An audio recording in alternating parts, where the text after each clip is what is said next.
داخل عليك انفراد عادي وعيسى هيبقى معاك، احنا اتنين داخلين. خد قرار امتى تطلع عليا تواجهني وامتى تتقل شويه لغايه ما المدافعين ممكن العبها على عيسى. انا لو انت طلعت خدت قرار انت تهاجمني على طول هتفضي المرمى وراك. فهمت؟ هتكون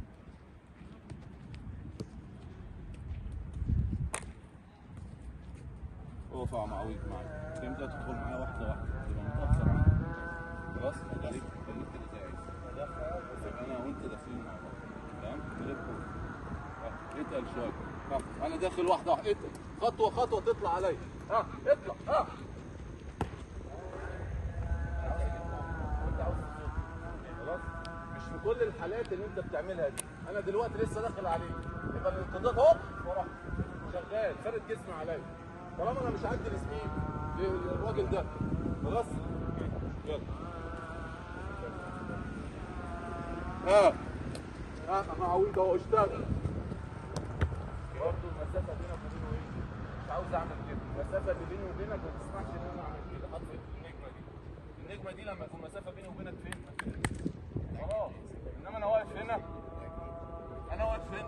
خلاص؟ الراجل داخل عليا من غير ما يشوفني. باخد خطوه بعدين هوب وراح نازل. روح هاجم عليه. خلاص؟ ده قرارك انت. ممكن هو لسه ما بيلعبش، لسه ما لعبش. ننتهز فرصه اللي انا ازاي هاجمه.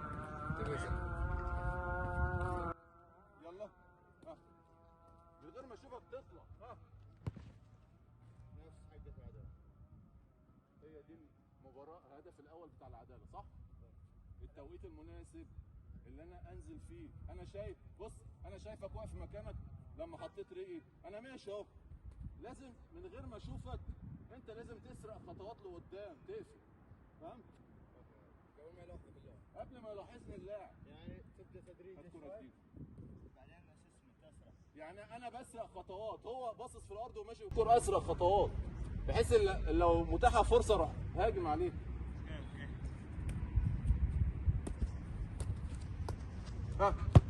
برضه عامل حرف النجمه يا توتي.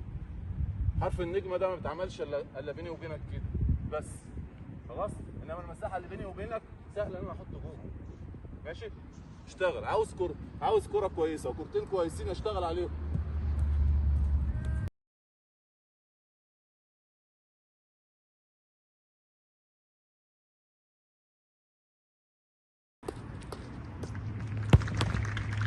ماشي بدأنا كويس. يلا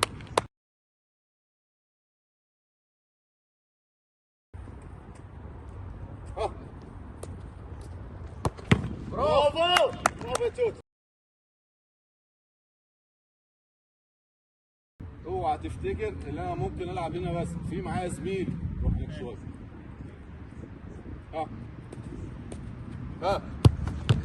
كويس برافو.